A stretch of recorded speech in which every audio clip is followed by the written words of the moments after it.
is up, everybody? Welcome back to another video. I hope y'all are having an amazing day as usual. If you're new, please make sure to like, subscribe, and always comment down below. It really helps out the videos. Today we're back with another Mr. Nightmares reaction. Today we're going to be reacting to his new video, the top 3 out of gas stories. Okay, this should be scary, okay? I really can't think of anything that's more scary than running out of gas late at night in an area you don't want to be in, and then you get killed. Obviously, that's a very extreme scenario. No. Running out of gas is really not that scary unless it's at night. You just get a tow truck and go to the nearest gas station. But the moral of the story is always have your tank full. So, without further ado, let's get into this video. Okay. For a few more days only, Mr. Nightmare plush toy is available. Yeah, go cop that in his merch section if you want that.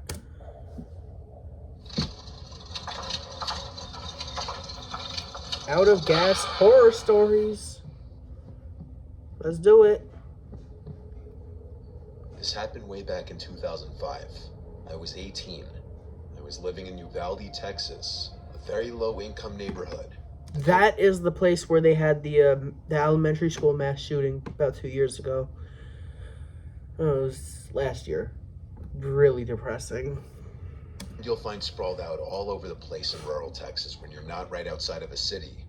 The closest city to me was San Antonio.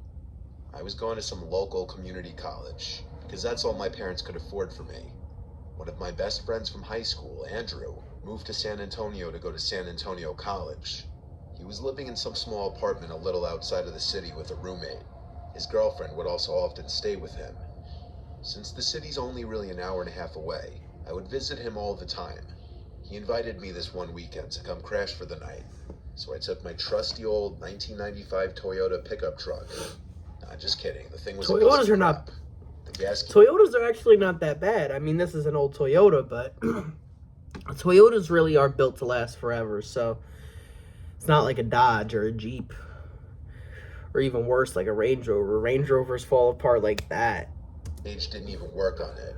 I'd have to always just keep track of when the last time I filled the tank up was, and reset the trip mileage. I took Route 90, which was a straight shot from Uvalde to San Antonio. I was on the road at like 3 p.m. on a Friday, and there was no traffic at all. It's not bad. I got to Andrew at a reasonable time. His girlfriend wouldn't be getting there until tomorrow, so tonight we were gonna go out. We stopped at a liquor store, and we drank in his apartment for a while with his roommate. Then the three of us went to this dive bar that would kind of look the other way with fake IDs. Oh. That was basically our night. That's nice. Got back to their apartment around 2 a.m. after don't underage slept drink on the couch. Don't drink and drive. The next day would have almost been the same thing, but Andrew and his girlfriend were having issues all day, and as the two of them got drunker as the night progressed, she started yelling at him in front of me. It got really awkward and uncomfortable. I didn't really have much to drink that day because I was already iffy about staying the night with her there. I eventually decided I would just head back home. I said goodbye to everyone and started my journey home. It was very late at night. Oh. I guess midnight, maybe a little earlier. Wow.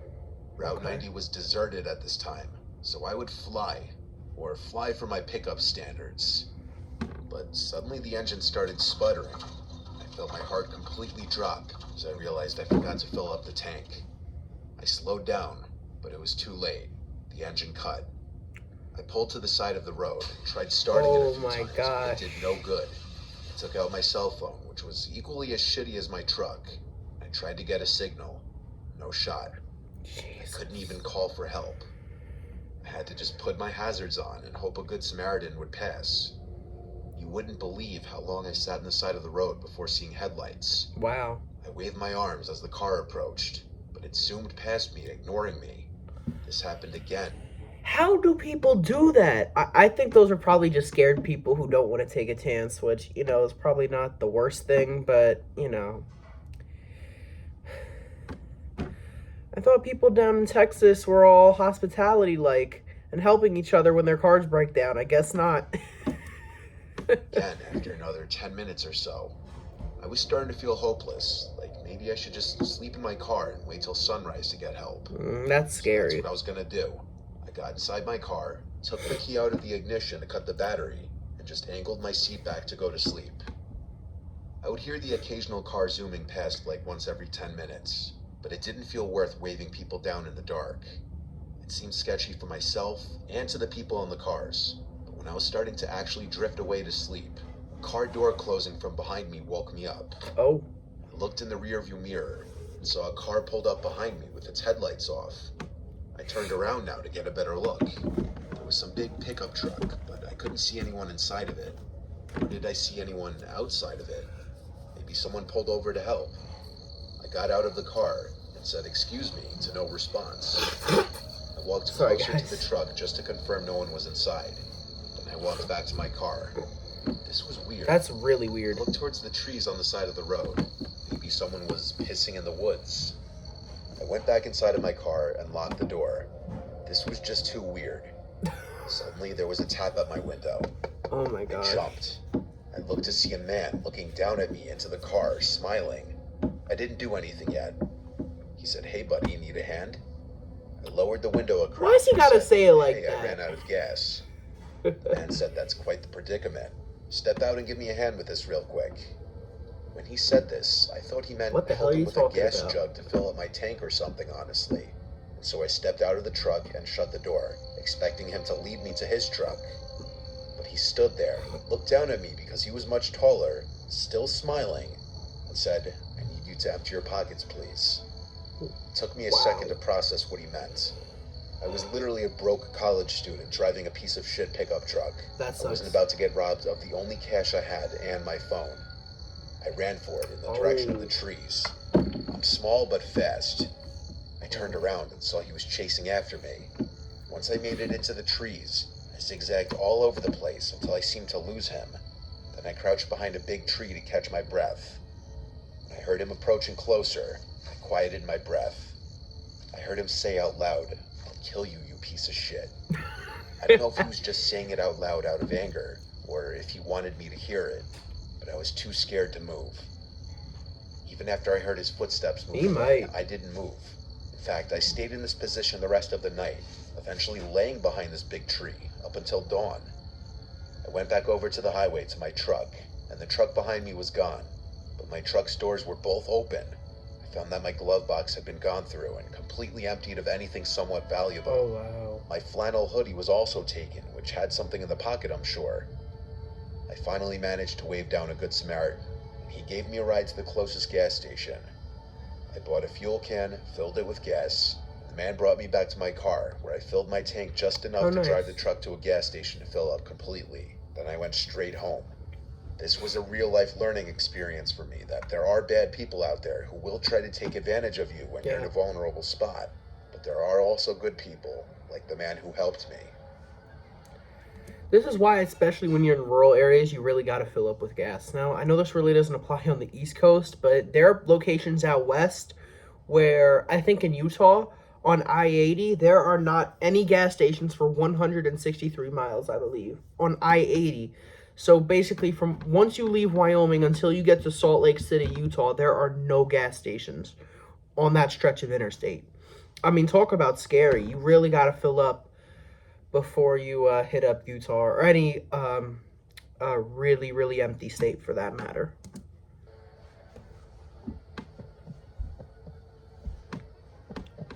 Story number 2. When I was 18, I was very immature and naive. He's also I 18. was kind of a jerk when I was on the road. I think the other one was. Whenever I got impatient, borderline cutting people off.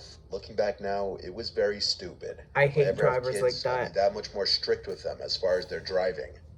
That being said, I did drive a lot for someone my age. I went away to school, 5 hours away from home.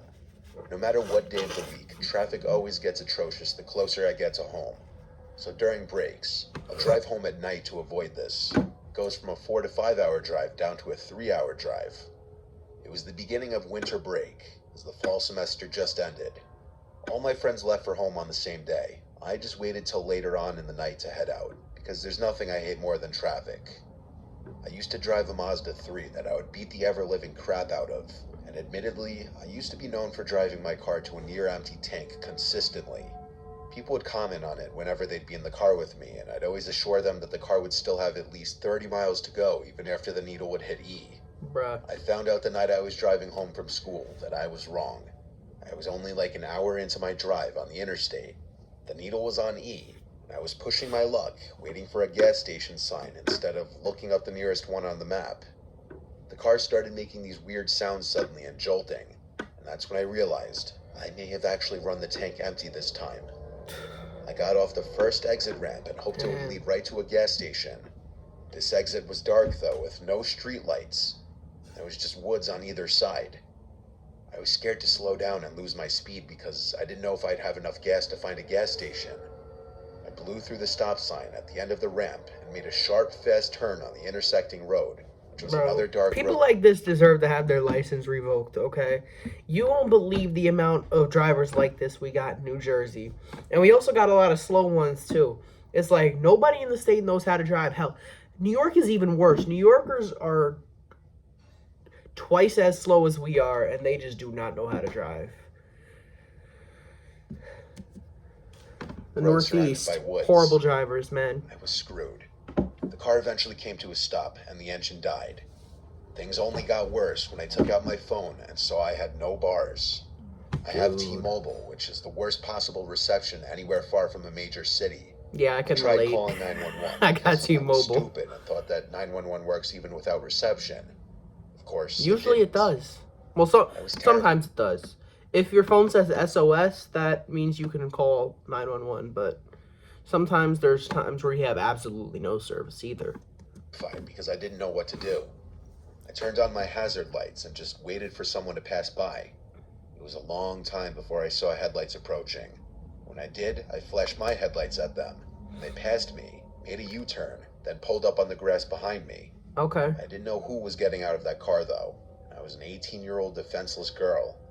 I just cracked the window down a little bit as this man approached my car. I thought it was a he. Help! I ran out of gas. He offered to give me a ride to the nearest gas station. He was this balding guy with glasses on. I genuinely feel bad for women because you guys y'all literally gotta look out and make sure you're aware of your surroundings at night just because of men. Because we're assholes. Not saying I am, but there's a lot of horrible men out there that do horrible things to women, so I just feel sorry for women. He kind of looked trustworthy. I had no other apparent options but to accept his offer. I got out of the car and followed him to his car, making sure to lock my doors first. His car was a black Honda, year probably in 2010. It smelled funky in his car. I couldn't pin what the smell could be, though. He banged another U-turn and started driving in the direction he was driving before. He made conversation with me, asking where I was from and basic questions. I was honest with him that I was driving home from school. He said he lived in the area, and that they don't get too many out-of-towners getting off the interstate for this quiet little town. The route we were taking lacked any buildings anywhere. It was just woods everywhere. Oh, no. I asked if he knew of any gas stations, and he said, yeah, just a ways up the road. I started hearing bumping and thumping coming from the back of the vehicle. It sounded like the trunk. At first I thought it was maybe just bumps in the road or a loose object in the trunk. He seemed to keep talking and talking, like he wouldn't stop. Finally, we got to a sort of town-looking area. There were some lights and buildings at last. A diner and a few small houses. There was a red light at the first intersection since I got in his car. We came to a stop, and for the first time there was silence. And then, I heard the unmistakable sound of someone screaming in the trunk, followed by thumps and bangs. I looked at the man, who looked at me. In a split second, I unbuckled my seatbelt, opened the door, and ran, while at the same time he tried grabbing me and pulling me back into the car. At least the car wasn't I heard him locked. get out as well, but instead of chasing me, he ran to close his passenger side door. Then I heard him floor it down the street. I ran into the diner and asked for help, making a scene. I used their phone to call 911. I waited there. It became this whole huge thing, with multiple police showing up to the diner to take a report. Given the gravity of the report that I was making, that I heard someone in the trunk of the car, they had to get every last detail from me about the man's car, his appearance, and where he picked me up. I was also given a ride back to my car so that they could also include the pickup location in the report. They also helped me get a hold of AAA, which eventually would come to my location to fill my car with gas. This was overall the scariest experience of my life. Oh, I yeah. was shaken to the core the whole rest of the ride home. I hope they found that man. I hope whoever was in that trunk is still alive today. For all I know, that man could have Probably been not. bringing me to his house or somewhere else. I was just lucky I had a chance to get out at that red light. Lucky. Story 3. The last story is always the scariest with Mr. Nightmare. He knows what's up. I live in Burke County, North Carolina, in Morganton. I'm used to the quiet lifestyle that comes with living in a rural place. You get some weird characters here and there, but it's usually nothing too bad. I own a nice plot of land with my husband. My work schedule fluctuates. Sometimes I work days, sometimes I work nights. This happened on a night that I was on my way home after a night shift, so it had to be like 3 a.m. Oh My my phone god. was almost dead, I was hungry, I was tired, and I just wanted to get some food and head home. I stopped at a gas station to get $10 worth of gas and also a packaged sandwich. What you getting with Proceeded to eat inside the $10 worth of station gas? cafe. Nothing today. Some sketchy That- guy was eyeing. That'll give you like 3 gallons if you're lucky. With today's gas prices, I mean, I don't know when this was, but even then, $10 don't get you anything. You gotta put at least 20 worth of gas to get anywhere. Me for a little until he left the building without buying anything. After eating, I went outside to fill up the gas, and then got back in the car. The smell of gasoline was extra pungent for some reason. These roads are very dark and twisty at night, so I was driving slow, especially since I was tired after a long day of work. Then something unexpected happened. The needle on the gas gauge suddenly dropped to E, and the low gas light came on and beeped. Yeah, because you I got had no idea $10 what worth was of going on. gas. I'm not a car person, and I'd never run out of gas before this. Plus, the needle just suddenly dropped. I thought at first that the computer was glitching, so I pulled over and restarted the car, but the needle was still on E. I tried to continue driving, but the engine died. I started having a panic attack. I called my husband first thing, and thank God he picked up.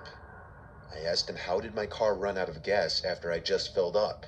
As I got out of the car, I smelled gasoline. You know, here's the thing with women in cars, okay? I'm not trying to be misogynistic or nothing, but here's another good example. Now, this is not always the case, but a lot of the time women don't know a lot about cars. And a lot of the time, car mechanics will definitely take advantage of that. So if you have a husband, have your husband take it to the car mechanic and not the wife. Because a car mechanic, when they see a woman, they're going to be like, you come in for an oil change. Next thing you know, they done fixed up your whole car, and then they're going to charge you a couple $1,000. Like, stuff like that actually happens. It's messed up. I told him this, and he said it sounds like I have a leak. He told me he'd head right over. Call a Allergies, roadside man. assistance company. Then I heard a car coming with no headlights. Suddenly, it stopped, not far behind my car. I suddenly thought to bring up that sketchy guy who was watching me at the gas station, and I asked my husband if there was a chance he did something to my car. My husband's tone Possible. suddenly changed to sounding more concerned and worried. He said, yes, there's a chance that he may have cut my fuel line. I didn't know what that meant. All I knew was I needed to run. I took my keys out of the ignition and shut the door and locked it so that the headlights would turn off. My phone was on like 2%, so I told him to text me when he's close. I ran off the road and towards the first house I could find. I ran down the long driveway and up the property to the front door. All the lights in the house were off. I still rang the bell multiple times anyway. Eventually, a light turned on, and then the door opened. A man in his 60s opened the door. He looked like he was just woken up. I asked him to let me in to hide and charge my phone. After a bit of explaining, he opened the door fully and let me in. I asked him for an iPhone charger, and he said he'd go look for one, then asked me to take a seat in the living room.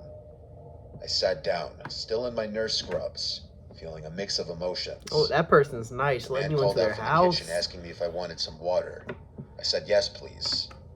Little did he know, I saw his reflection in a mirror in the living room that gave visibility into the kitchen. I saw him fill a cup with water. Then I know for a fact I saw him drop something into the water. He walked out of view of the mirror, no. but the faucet was still running. It ran for a solid 30 more seconds before he turned it off. He came back into the living room with a glass of water and handed it to me. I thanked him, and he sat down and just looked at me, then asked me to explain the situation again. I replied to him I just really need a charger so that I could contact my husband. He said, "Oh, right," and went upstairs. You don't have no I checked my charger. phone, and it was on 1%. Oh, I used that remaining battery to send my current location to my husband. yeah. If you got Apple, your phone being on low battery is no good, I swear. Every time a new phone model comes out, my iPhone 13 battery gets progressively worse and my phone gets slower. Apple The is case. freaking And evil. then smelt the glass of water, and although it didn't smell like anything, I knew he put something in it. Now I had to make the decision Trust your of whether I instincts. should leave or not. Don't drink that. On one hand, I needed to charge my phone badly. On the other, I I would was stay. 99% sure he did something to this water. I heard I him would walking still back stay. down the stairs. Maybe He not. said he doesn't have any iPhone chargers since he has an Android.